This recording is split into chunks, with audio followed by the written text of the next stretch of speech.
अस्सलामुअलैकुम class 10th। उम्मीद है आप सब खैरियत से होंगे। आज मैंने केमिस्ट्री चैप्टर नंबर 1 का जो फिफ्थ लेक्चर है मेरा या फिफ्थ टॉपिक है इसको शुरू करना है, ठीक है, जो कि जिसका टॉपिक है kinetic theory and gas law. ठीक है, अब हम देखते हैं ये टॉपिक क्या है। हमारे पास काइनेटिक थ्योरी की वजह से हमने 3 गैस लॉज बनाए हुए हैं। मतलब ये ख़ास किस्म के लॉज हैं जो कि हमें गैस की एक ख़ास प्रॉपर्टी के बारे में बताते हैं, ठीक है। जिसमें से पहला लॉ है हमारे पास बॉयल्स लॉ, ठीक है। हम देखते हैं बॉयल्स लॉ क्या कहता है। सबसे पहले इसकी हिस्ट्री को देखते हैं कि Boyle's law was given by Irish chemist Robert Boyle. ये लॉ हमें किस साइंटिस्ट ने दिया था? रॉबर्ट बॉयल ने, जो कि कहाँ का साइंटिस्ट था? आयरिश साइंटिस्ट था, आयरिश केमिस्ट था, यानी आयरलैंड का एक केमिस्ट था। अब ये क्या कहता है लॉ? इसकी स्टेटमेंट है according to the Boyle's law the volume of a given mass of a gas is inversely proportional to its pressure at constant temperature। अब इस स्टेटमेंट को समझाने से पहले आपको पता होना चाहिए इनवर्सली प्रोपोर्शनल क्या होता है। आप लोग 9th क्लास में अगर मैं याद है आपको तो आपने Newton second law of motion में भी डायरेक्टली प्रोपोर्शनल का एक लफ्ज़ पढ़ा था। डायरेक्टली प्रोपोर्शनल होता है कि कोई एक चीज़ के बढ़ने की वजह से कोई दूसरी चीज़ भी बढ़े, या एक चीज़ के कम होने की वजह से उसके साथ वाली जो चीज़ है वो भी कम हो जाए, ठीक है। जैसे कि आपने पढ़ा था न्यूटन के सेकंड लॉ में, force is directly proportional to acceleration, कि अगर एक्सेलरेशन फोर्स जो है अगर वो बढ़ती है तो एक्सेलरेशन भी बढ़ जाती है, अगर फोर्स कम होती है तो एक्सेलरेशन भी कम हो जाती है। जबकि इन्वर्सली प्रोपोर्शनल इससे उल्टा है कि एक चीज़ अगर ज़्यादा होगी तो दूसरी चीज़ कम हो जाएगी, या एक चीज़ कम होगी तो उसकी वजह से दूसरी चीज़ ज़्यादा हो जाएगी। इस रिलेशन को हम कहते हैं इनवर्स रिलेशन या इनवर्सली प्रोपोर्शनल। अब हम अपनी स्टेटमेंट पढ़ते हैं जो कि कहती है कि किसी भी गैस की जो वॉल्यूम है, मतलब वो गैस कितनी जगह घेर रही है, ये चीज़ इन्वर्सली प्रोपोर्शनल है उसके प्रेशर के। मतलब हम उस गैस के ऊपर जितना ज़्यादा प्रेशर अप्लाई करेंगे उसका वॉल्यूम कम हो जाएगा। मतलब प्रेशर ज़्यादा करने से उसका वॉल्यूम कम हो जाएगा और प्रेशर कम करने की वजह से उसका वॉल्यूम ज़्यादा हो जाएगा, ठीक है। इस बात को भी मैं आपको एक्सप्लेन करता हूँ। इसका फॉर्मूला जो होता है वो है V is directly proportional to P। ये V is directly proportional to के बाद 1 डिवाइडेड बाय P लिखा हुआ है, ठीक है। ये शायद मिस्टेक होगी ये लिखने में, ओके। अच्छा, इसके अंदर कुछ चीज़ें कॉन्स्टेंट्स भी हैं हमारे पास। मतलब ये लॉ तभी फॉलो होगा जैसे कि स्टेटमेंट में भी लिखा हुआ है the volume of the given mass of a gas. मतलब कि आप गैस का वॉल्यूम कम ज़्यादा नहीं करेंगे, सेम वॉल्यूम रखेंगे, सेम अमाउंट ऑफ गैस रखेंगे, गैस के अमाउंट में कमी ज़्यादती नहीं करेंगे, ठीक है। तो अगर गैस का वॉल्यूम सेम है उस सूरत में, और आखिर पे लिखा हुआ है एट कांस्टेंट टेम्परेचर, मतलब टेम्परेचर भी सेम रहना चाहिए।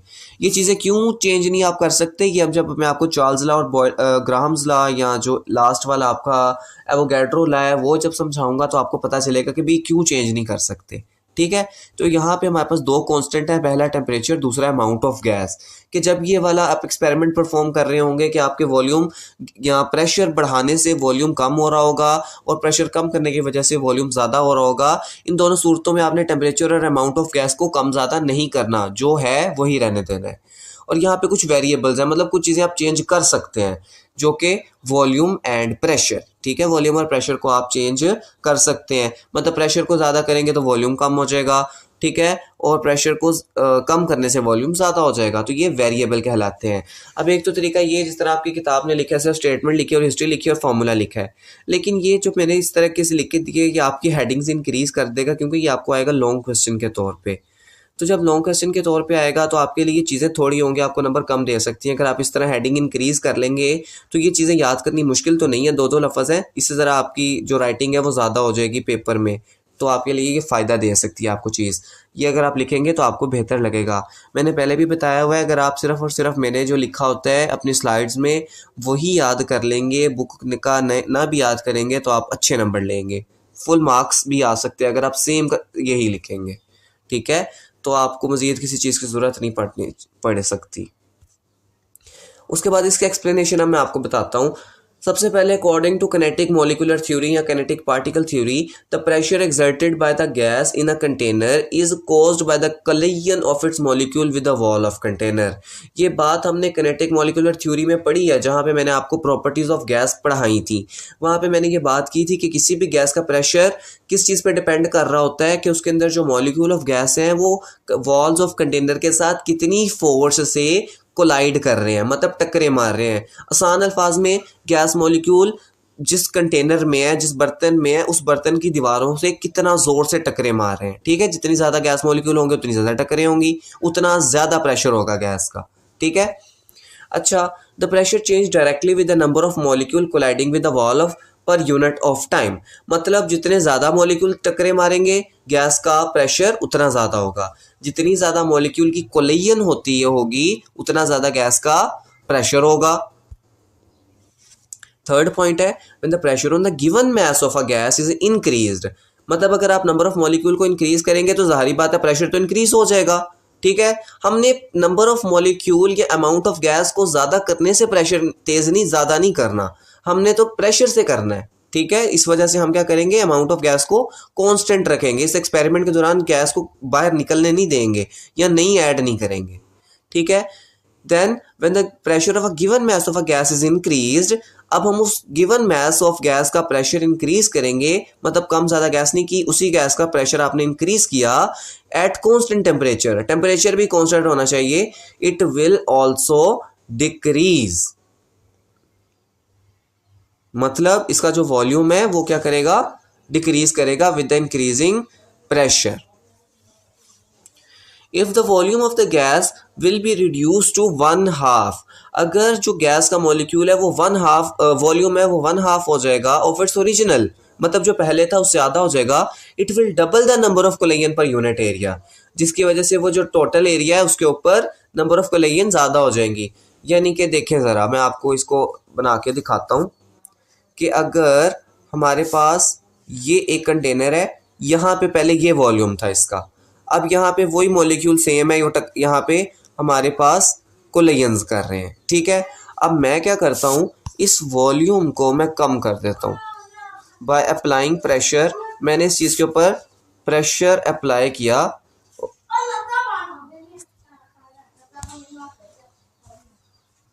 पेंसिल ही यूज़ नहीं हो रही, 1 सेकेंड। अच्छा जी, मैंने इसके ऊपर क्या किया, प्रेशर अप्लाई किया। प्रेशर अप्लाई करने की वजह से इसका वॉल्यूम हो गया कम। ये ले, अब ये सिर्फ इतनी सी जगह घेर रही है ये गैस, इतनी सी, पहले ये पूरी जगह थी, अब ये सिर्फ इतनी। अब लेकिन मॉलिक्यूल ऑफ गैस को तो आपने कम ज़्यादा किया ही नहीं है, गैस पार्टिकल उतने ही ज़्यादा हैं, अब इनके पास जगह कम है, तो ये कम जगह के ऊपर ज़्यादा मॉलिक्यूल कोलिजन्स करेंगे। पहले जगह ज़्यादा थी तो कोलिजन पर यूनिट एरिया कम थी, अब चूंकि जगह कम हो गई है तो मॉलिक्यूल उतने ही हैं, जिसकी वजह से कोलिजन पर यूनिट एरिया ज़्यादा हो जाएगी। तो एज अ रिजल्ट प्रेशर क्या कर जाएगा, इंक्रीज कर जाएगा। होप सो आपको समझ आ गई होगी। हमारे पास नेक्स्ट है चार्ल्स लॉ। हमारा पहला लॉ कंप्लीट हो गया है, सेकंड लॉ हमारे पास है चार्ल्स लॉ। सबसे पहले भी इसकी भी हिस्ट्री की बात करेंगे। इसकी हिस्ट्री है, अ फ्रेंच केमिस्ट, यहाँ पे अब फ्रांस का एक केमिस्ट था जिसका नाम है जैकस अलेक्जेंडर चार्ल्स। इस केमिस्ट्री के साइंटिस्ट का क्या नाम है, Jacques Alexander Charles. Put forward this law, मतलब उसने ये लॉ बनाया है। अब ये लॉ क्या कहता है, according to this law the volume of the given mass of a gas, यहाँ भी अमाउंट ऑफ गैस कॉन्स्टेंट रहेगी, कम ज़्यादा आपने नहीं करनी। और गैस का वॉल्यूम क्या करेगा, वेरीज डायरेक्टली, अब डायरेक्टली प्रोपोर्शनल आ गया है कि वो इंक्रीज करेगा विद टेम्परेचर। टेम्परेचर के बढ़ाने से volume of the gas increase करेगा और टेम्परेचर के कम करने से वॉल्यूम ऑफ द गैस क्या करेगा, डिक्रीज करेगा। When pressure is kept constant, अगर आप प्रेशर को कांस्टेंट रख दें, मतलब प्रेशर को कम ज़्यादा नहीं करें। ठीक है, इसका फॉर्मूला हमारे पास देखें, V is directly proportional to T। ठीक है, और इसके अंदर कांस्टेंट क्या है, सबसे पहला तो वही अमाउंट ऑफ गैस और दूसरा प्रेशर। प्रेशर जब जो हमारे पास बॉल्स लॉ है उसके अंदर प्रेशर वेरिएबल था, जबकि चार्ल्स लॉ में प्रेशर कांस्टेंट है। हमारे पास वेरिएबल्स यहाँ पे एक तो वॉल्यूम है और दूसरा टेम्परेचर है। ठीक है, इसकी एक्सप्लेनेशन देखते हैं ज़रा, फिर आपको इसकी बेहतर समझ आ जाएगी। सबसे पहले अकॉर्डिंग टू केएमटी में हमने क्या पढ़ा है, if temperature of the gas is increase, अगर हम किसी गैस का टेम्परेचर इंक्रीज करते हैं, it increase the average speed and kinetic energy of its molecule. Temperature increase करने की वजह से क्या होता है, गैस मॉलिक्यूल्स की काइनेटिक एनर्जी इंक्रीज कर जाती है, और काइनेटिक एनर्जी इंक्रीज करने की वजह से आपको पता है कि मॉलिक्यूल की स्पीड इंक्रीज कर जाती है, मतलब मॉलिक्यूल की स्पीड बहुत ज़्यादा हो जाएगी गैस टेम्परेचर बढ़ाने से। अब चूंकि मॉलिक्यूल की स्पीड इंक्रीज कर गई है, an increase in average speed result in more frequent and harder collision, जिसके नतीजे में जो वॉल्स ऑफ कंटेनर है उसके साथ मॉलिक्यूल की कोलिजन बहुत ज़्यादा हो जाएगी, बहुत हार्डर हो जाएंगी और बहुत तेज़ हो जाएंगी। मतलब अगर आप किसी दीवार के ऊपर स्लो चल के उसको टक्कर लगाते हैं, या किसी गाड़ी से स्लो ऐसे टच कर रहे हैं, तो उसको तो कुछ भी नहीं होगा, लेकिन जब आप वेरी हाई स्पीड से आके उसको टक्कर लगाएंगे तो वो तो गिर जाएगी। इसी तरीके से जब वॉल ऑफ कंटेनर के साथ मॉलिक्यूल बहुत फास्ट कोलाइड करेंगे, क्यों फास्ट कोलाइड करेंगे, क्योंकि टेम्परेचर इंक्रीज करने की वजह से उनकी काइनेटिक एनर्जी इंक्रीज कर गई है। देन क्या होगा, हैंस इट्स प्रेशर इंक्रीज, तो प्रेशर जो है गैस का इंटरनल प्रेशर इंक्रीज कर जाएगा। अब अगर आपने प्रेशर को छेड़ा तो ये इंटरनल प्रेशर को आगे पीछे हो सकता है, इस वजह से मैंने कहा कि आपने बाहर वाला प्रेशर कांस्टेंट रखना है, ताकि जो इंटरनल जो भी काम हो रहा है उसको होने दें। जब देखिए किसी कंटेनर का इंटरनल प्रेशर इंक्रीज कर गया है, तो बाहर वाला प्रेशर तो आपको पता है कि वो कम ही हवा का प्रेशर है, और नीचे जो है वो हमारे पास प्रेशर इंक्रीज कर गया है गैस का, ठीक है। तो नतीजतन क्या होगा, आपको पता है कि हर चीज़ ज़्यादा से कम की तरफ मूव करती है, तो गैस का प्रेशर इंक्रीज होने की वजह से गैस के ऊपर जो पिस्टन लगा हुआ है वो उसको ऊपर को मूव करेगा, मतलब गैस का वॉल्यूम इंक्रीज कर जाएगा। If the pressure of the gas is kept constant, अगर आप बाहर का प्रेशर कांस्टेंट रखें, उसको कम ज़्यादा ना करें, the increase in temperature must increase the volume of gas, तो इसकी वजह से क्या होगा, वॉल्यूम ऑफ गैस इंक्रीज कर जाएगा। एक इंपॉर्टेंट पॉइंट याद रखिएगा कि the temperature must be in kelvin scale. यहाँ पे आप जो टेम्परेचर को अगर मेजर कर रहे हैं ना, इसको कैलकुलेशन के लिए इस्तेमाल कर रहे हैं, तो आपने टेम्परेचर को केल्विन स्केल में लेना है, क्योंकि ये जो एक्सपेरिमेंट परफॉर्म हुआ था ये केल्विन स्केल में हुआ था। और वैसे भी केल्विन स्केल जो है वो इसका एसआई यूनिट है, जैसे कि 9th क्लास में आपने पढ़ा हुआ है, डिग्री सेल्सियस या डिग्री फ़ारेनहाइट, ये कोई साइंटिफिक यूनिट्स नहीं है या साइंटिफिक बेसिस नहीं है इसके पीछे, जबकि केल्विन को साइंटिस्ट ने बनाया है साइंटिफिक बेसिस पे बनाया है, तो ये ज़्यादा यूजफुल होता है। जबकि अगर आप डिग्री सेल्सियस या फ़ारेनहाइट इस्तेमाल करेंगे in the calculation of this, तो ये गलत हो जाएगा। लेकिन आपके लेवल पे भी कैलकुलेशन तो आपको दी नहीं गई, सिर्फ और सिर्फ थ्योरी है, तो आपके लिए तो ये बात ईजी है, लेकिन वैसे याद रखिएगा कि इसने केल्विन में ही मेजर होना है। अब मैं आपको डायग्राम बना के इसको समझाता हूँ। ये मेरे पास एक कंटेनर है, ये इसके ऊपर एक मैंने यहाँ से क्लोजिंग की हुई है, एक पिस्टन लगाया हुआ रबर का, ठीक है। इसके अंदर गैस है, जब मैं क्या करूँगा, इसको हीट करूँगा, मैंने यहाँ से हीट प्रोवाइड कर दी इसको, ये ले, ये मैंने इसको हीट प्रोवाइड कर दी। हीट प्रोवाइड करने की वजह से गैस के मॉलिक्यूल के दरमियान जो इसकी स्पीड है वो बहुत फास्ट हो जाएगी, वो वॉल्स ऑफ कंटेनर के साथ बहुत फास्टली कोलाइड करेंगे, जिसकी वजह से ये इसको ऊपर को भेज देंगे और ये यहाँ पे आ जाएगा। पहले यहाँ पे था, अब यहाँ पे आ जाएगा। अब ये देखिए, ये पूरा वॉल्यूम बन गया इस गैस का, मतलब गैस का वॉल्यूम इंक्रीज कर गया है। और यही अगर आप इसको वॉल्यूम को डिक्रीज कर देंगे या टेम्परेचर को डिक्रीज कर देंगे, तो गैस मॉलिक्यूल्स का जो कोलिजन है या जो स्पीड है वो स्लो हो जाएगी। स्लो होने की वजह से एटमॉस्फेरिक प्रेशर ज़्यादा हो जाएगा। अब एटमॉस्फेरिक प्रेशर उस पिस्टन को मज़ीद नीचे को धकेल देगा। अगर आप इसकी मज़ीद अंडरस्टैंडिंग देखना चाहते हैं तो आपकी बुक के ऊपर इसकी डायग्राम बनी हुई है, वो आपको ईजी समझ आ जाएगी उसके ऊपर, ठीक है। हमारे पास लास्ट एक लॉ बचा है, एवोगैड्रो लॉ। इसके अंदर हिस्ट्री नहीं बताई गई, इसका पूरा नाम नहीं बताया गया, सिर्फ ये याद रख लें कि इसको एवोगैड्रो ने बनाया है। ये वही एवोगैड्रो है जिसने एवोगैड्रो नंबर इजाद किया था। Statement is, according to this law equal volume of different gases must contain an equal number of molecule if the temperature and pressure are kept constant। अब एवोगैड्रो लॉ में हमने temperature को भी constant कर दिया है और प्रेशर को भी कांस्टेंट कर दिया है, ठीक है। अब यहाँ पे दो चीज़ें वेरिएबल होंगी, अमाउंट ऑफ गैस और वॉल्यूम। वॉल्यूम तीनों में ही वेरिएबल है, ठीक है। और एवोगैड्रो लॉ में ये तीनों चीज़ें हमारे पास जो थी, टेम्परेचर और प्रेशर, ये कांस्टेंट है, और अमाउंट ऑफ गैस और हमारे पास जो वॉल्यूम है वो है क्या जी, बिल्कुल वेरिएबल। अब इसका मतलब क्या है स्टेटमेंट का? इस स्टेटमेंट को हम ऐसे भी लिख सकते हैं, the volume of the gas is directly proportional to the number of molecule या अमाउंट ऑफ गैस। यानी कि अमाउंट ऑफ गैस इंक्रीज करने से गैस का वॉल्यूम इंक्रीज कर जाएगा। ये तो बहुत आसान चीज़ है समझने के लिए। मतलब अगर आप किसी चीज़ के अंदर गैस को इंक्रीज करते रहेंगे, उसका प्रेशर भी कांस्टेंट रहेगा, टेम्परेचर भी कांस्टेंट रहेगा, तो जाहिर बात है ना कि उस चीज़ के अंदर उसका वॉल्यूम ज़्यादा हो जाएगा। जितनी ज़्यादा चीज़ होगी वो उतनी ज़्यादा जगह घेरेगी। मतलब ये तो बहुत आसान सी बात है, बच्चा भी समझ सकता है कि जितनी ज़्यादा गैस के मॉलिक्यूल होंगे, जितनी ज़्यादा गैस आप भरेंगे, उतना ज़्यादा उस चीज़ वो चीज़ जगह घेरेगी, उतना ज़्यादा उसका वॉल्यूम होगा। और जितनी कम गैस होगी उतना कम उसका वॉल्यूम होगा। ठीक है, तो इस चीज़ को हम ऐसे भी लिख सकते हैं कि equal volume of different gases must contain an equal number of molecule.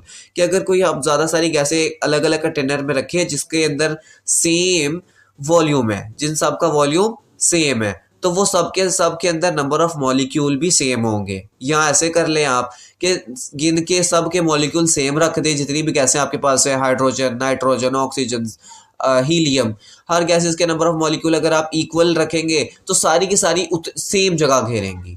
ठीक है, मतलब ये बात आप याद रख लें जो पहले मैंने आपको बताई है। अगर वो आप स्टेटमेंट लिख लेते हैं तो उसमें भी कोई मसला नहीं है। The volume of the gas is directly proportional to the amount of gas if the temperature and pressure are kept constant. हमारे पास इसका फॉर्मूला बनेगा, volume is directly proportional to M. अब यहाँ पे एन हमेशा आप स्मॉल लिखेंगे, क्योंकि अगर कैपिटल एन लिखेंगे उसका मतलब होता है न्यूटन। ठीक है, तो वो तो फोर्स था, आपने यहाँ पे नहीं करना। स्मॉल एन का मतलब होता है number of moles. 9th class में आपने चैप्टर नंबर 1 फिजिक्स में पढ़ा था, नंबर ऑफ मोल्स। तो जितना आपको पता है नंबर ऑफ मोल इंक्रीज करेंगे तो अमाउंट ऑफ गैस भी इंक्रीज करेगी, यानी amount of gas is directly proportional to the volume. यहाँ पे कांस्टेंट हमारे पास दो हैं, प्रेशर और टेम्परेचर, जबकि हमारे पास वेरिएबल, अब आप खुद बताएं, वेरिएबल हमारे पास है वॉल्यूम और अमाउंट ऑफ गैस। ठीक है, तो हमारे पास इसकी एक्सप्लेनेशन है, और एक्सप्लेनेशन में सबसे पहले according to KMT the pressure exerted by a gas is due to the number of collisions of its particle per unit area. वही बात जो हमने पहले की है कि प्रेशर किसको कहते हैं, कि number of collision of particle per unit area. ठीक है, कि वो जो पार्टिकल्स है उनकी कोलिजन को हम कहते हैं pressure. These depend upon the number of particle and there speed. ये दो चीज़ों पे डिपेंड कर रहा होता है प्रेशर। एक तो गैस के पार्टिकल ज़्यादा होंगे तो मतलब वो नंबर ऑफ जो कोलिजन है वो ज़्यादा होंगी, और हमारे पास प्रेशर भी ज़्यादा होगा, या उन पार्टिकल की स्पीड ज़्यादा होगी। स्पीड ज़्यादा होने की वजह से कोलिजन जो है वो बहुत हार्डर होगा, जिसकी वजह से प्रेशर ज़्यादा होगा। if you have two container if you have two containers maintaining the, यहाँ पे TWO2 आएगा, if you have two containers containing the same amount of a gas at the same temperature and pressure and you increase the amount of gas in one container। कहता है अगर आपके पास दो container है जिसके अंदर सेम अमाउंट ऑफ गैस है और सेम ही टेम्परेचर सेम ही प्रेशर पे आपने रखी हुई है, नेचुरली इन द प्रेजेंस, तो इनका यहाँ पे एक लाइन आई थिंक मिसिंग है कि उनका सब का जो वॉल्यूम है वो भी सेम होगा। Okay, naturally in the presence of the gas in this container will increase, यानी ये लिखा हुआ है, इस पॉइंट पे लिखा हुआ है। तो क्या होगा कि इस प्रेशर क्या होगा गैस का कंटेनर में इंक्रीज करेगा। To keep the pressure constant the volume of the gas must be increase, तो जिसकी वजह से क्या होगा, वॉल्यूम ऑफ गैस को इंक्रीज करना पड़ेगा नेचुरली। ठीक है, यानी आसान अल्फाज में इस लाइन का मतलब यही है कि अगर आप 3-4 कंटेनर ले लेते हैं या 2 कंटेनर ले लेते हैं, उसके अंदर डिफरेंट गैसेस डाल देते हैं और सेम अमाउंट ऑफ गैस डालेंगे, सेम टेम्परेचर और सेम प्रेशर पे रखेंगे, तो वो सारी गैसेस जो हैं उन सब का वॉल्यूम सेम होगा। The larger volume compensate for the increased number of particle ensuring the pressure remain the same। तो जो ज़्यादा वॉल्यूम होगा वो क्यों होगा, ताकि जो उसका इंटरनल प्रेशर है वो मेंटेन रह सके। ठीक है, therefore at constant temperature and pressure a greater number of molecules simply require a larger volume to maintain the same space।